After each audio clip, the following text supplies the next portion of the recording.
Et donc, ce que ce documentaire laisse comprendre, c'est que dans le trading, il y a plusieurs, ou bien dans le métier de trading, il y a plusieurs compartiments, il y a plusieurs activités à faire. Et moi, personnellement, je ne me retrouve pas dans ce documentaire-là, dans la mesure où ce que je fais dans mes sessions de trading, il n'y a pas une personne qui fait ce style de trading-là. Pareil pour vous, ou bien pareil pour d'autres personnes. Salut à toi, je me nomme Elfried Allah. Si tu me découvres à partir de cette vidéo, sois le bienvenu ou la bienvenue sur cette chaîne. Sache qu'ici, on parle de 3 sujets en général, la finance, le business et découverte. Alors, n'hésite pas à t'abonner et à activer la cloche de notification pour ne pas manquer de nouvelles vidéos. Le trading, forex, l'investissement, la bourse, tous ces éléments sont des éléments très passionnants. Et donc, lorsque par hasard ou bien par une personne que l'on connaît, l'on découvre cet univers-là, nous sommes totalement émerveillés et généralement, on pense que c'est un moyen facile et rapide de gagner de l'argent. Ce qui est très loin de la réalité. Alors, dans cette vidéo, je me propose de te présenter 5 documentaires à absolument regarder qui vont te permettre de prendre connaissance et conscience des différentes réalités du trading et en général du monde de la finance et aussi te permettre d'avoir une culture financière sur les différentes crises et sur les différents fonctionnements des systèmes bancaires et financiers. Ces documentaires sont tous accessibles et disponibles sur YouTube.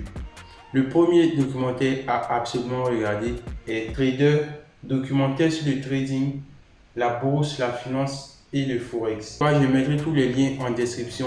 Vous allez pouvoir tout simplement cliquer pour avoir accès à ces différents documentaires. Et donc, dans ce premier documentaire, vous allez voir qu'ils vont commencer par présenter plusieurs activités au niveau du trading, ou au niveau de la finance, qui sont chacune différentes les unes des autres. Et je suis courtier en devises à Wall Street. Je suis trader en crédit pour le compte d'une grande banque, ici à New York. Je suis gestionnaire de compte et je travaille pour une plateforme électronique de trading. Je suis trader en matières premières à New York. Nous tradons du mazout, de l'essence et un peu de pétrole brut. Après ça, il y a la dure réalité du trading, c'est qu'il y a les gagnants et les perdants. Il y a toujours plus de perdants que de gagnants dans pratiquement tous les domaines et aussi dans le trading. Et donc ce documentaire-là parle aussi de la crise des subprimes Qui ont créé une énorme panique.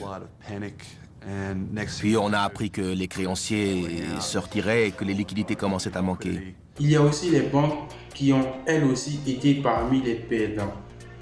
Et donc ces traders institutionnels-là ont soit perdu leur travail ou perdu des bonus ou même perdu de l'argent, ce qui fait qu'ils sont dans une certaine instabilité au niveau de leur vie professionnelle et aussi au niveau de leur vie personnelle. Une chose aussi que je remarque avec ce documentaire-là, c'est que les traders institutionnels, les traders qui travaillent dans les institutions financières ont une réalité quasiment différente des autres traders qui ne travaillent pas pour des institutions, qui travaillent en fonds propres ou même pour des capitaux, pour des fournisseurs de capital. Il y a l'impression que dans l'environnement dans lequel ils se trouvent, ils sont soumis à plusieurs émotions. Je ne sais pas si c'est une émotion commune à toutes les personnes qui travaillent dans les institutions financières ou bien dans les fonds d'investissement, mais c'est ce que j'ai remarqué à travers ces différents documentaires. Il y a aussi une chose qu'on remarque au niveau des crises, c'est que une fois que la crise passe, une fois que les banques ou bien certaines grandes institutions financières perdent de l'argent, il y a toujours une politique de relance qui permet d'injecter de l'argent dans les marchés financiers pour que l'économie puisse retourner et fonctionner en bonne et due forme. Et c'est aussi cette injection de capital là, dans les marchés financiers pour sauver certaines banques qui participent aussi à un certain niveau à l'inflation qui touche la majorité des personnes. Et donc il y a des personnes avisées qui profitent aussi de ces chutes là, de cette crise financière là, que ce soit au début ou même à la fin. Le deuxième documentaire, c'est le métier de trader. Je mets aussi le lien en description. Ils sont jeunes, commencent au bas de l'échelle, certains passent trader, certains vont bien au-delà. Tout de suite, ce que je remarque, c'est que quoi? Dans le métier du trading, il y a plusieurs éléments. Lorsqu'on parle d'un trader, on ne parle pas forcément d'une personne qui fait une chose exacte de matin au soir.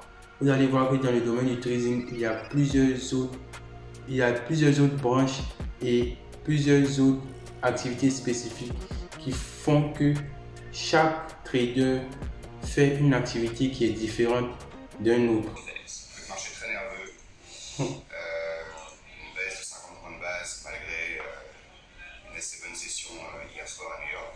Les gens attendent de voir ce qui va se passer sur les taux. Bon, voilà.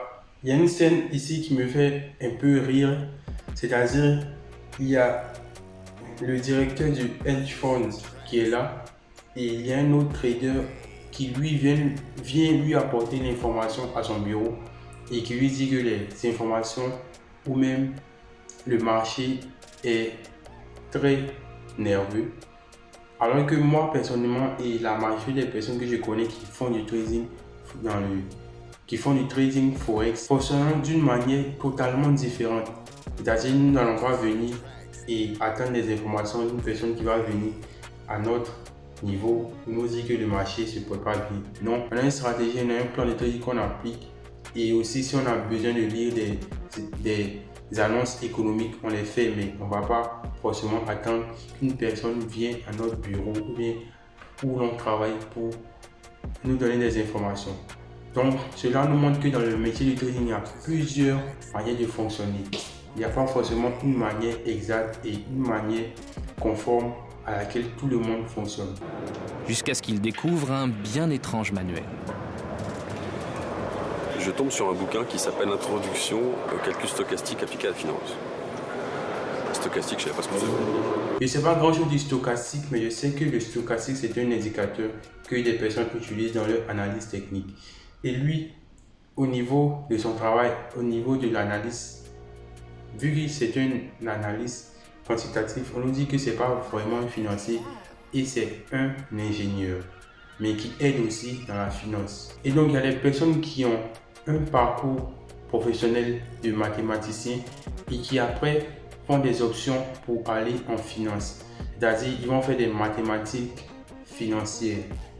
Et ces personnes-là vont devenir des quants ou bien des analystes quantitatives qui pourront travailler dans des institutions financières. Et donc, ce que ce documentaire laisse comprendre, c'est que dans le trading, il y a dans le métier de trading, il y a plusieurs compartiments, il y a plusieurs activités à faire.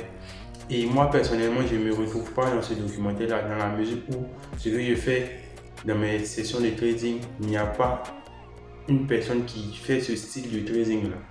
Pareil pour vous ou bien pareil pour d'autres personnes. Troisième documentaire à regarder est Voyage au cœur du système financier avec l'ex-trader Anis Lajeunesse.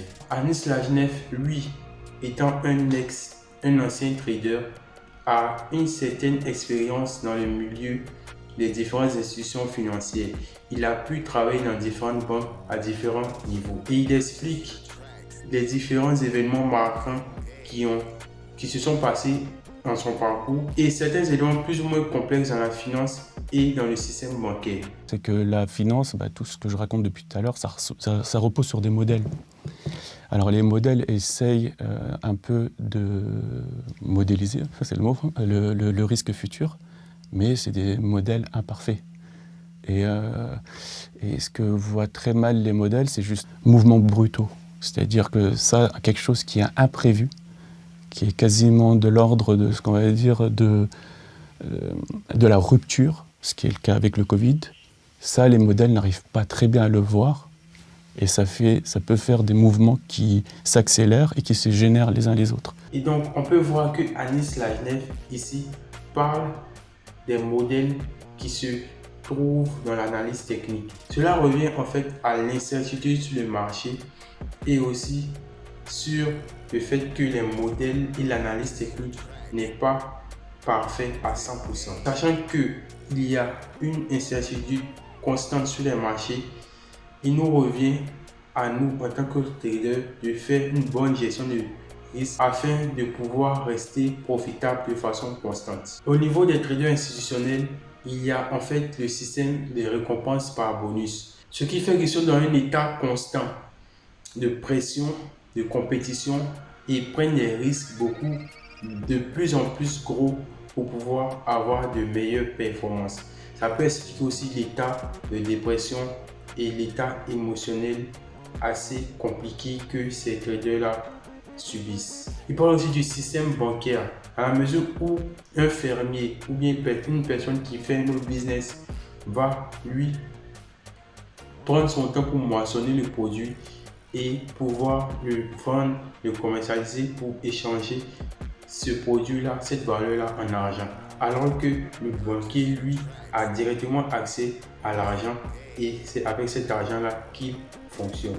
Il a la possibilité de le créer autant qu'il le veut et qu'il le peut. Et cet argent qui est créé par les banques centrales, il sort d'où? Un ordinateur. C'est-à-dire qu'eux ont des bilans. Il parle aussi du fait que les banques privatisent les gains et rendent populaires les pertes. C'est-à-dire quoi? Une fois que les banques font des profits, ces profits-là sont pour elles-mêmes. Mais dans le cas où ces banques-là font faillite ou bien ces banques-là font des échecs, les pertes sont subies par ses clients ou bien par la population en général. Je vous invite à visualiser ce documentaire-là de façon intégrale parce qu'il y a plusieurs éléments assez techniques et très enrichissants qui vont vous permettre d'améliorer vos connaissances au niveau de la finance. Le quatrième documentaire, c'est Jérôme Kerviel, ex-trader de la SG et consultant. Ce documentaire revient sur des éléments de l'histoire vraie de Jérôme Kerviel, qui est un ex-trader de la Société Générale. La même histoire qui est aussi relatée dans le film L'Outsider, dont j'ai parlé dans la vidéo précédente. En cinquième et en dernière position de documentaire, c'est le documentaire qui parle de BlackRock, qui s'intitule « Ces financiers qui dirigent le monde, BlackRock Arte ». Et c'est donc un documentaire qui a été produit par Arte et le lien se trouve dans la description. BlackRock est une société multinationale américaine spécialisée dans la gestion d'actifs, dont le siège social est situé à New York. Elle est devenue le plus important gestionnaire d'actifs au monde avec près de 7 800 milliards de dollars d'encours en octobre 2020. Donc je vous invite à regarder ce dernier documentaire-là, très enrichissant aussi, qui parle de la société BlackRock, qui est le gestionnaire d'actifs plus influent, si on veut dire, dans le monde. BlackRock. La société dispose de plus de 6 000 milliards de dollars d'actifs. Ils proviennent majoritairement de gros investisseurs. Alors, on arrive au terme de cette vidéo. J'espère qu'elle vous a apporté plusieurs éléments enrichissants. On se dit à la prochaine vidéo.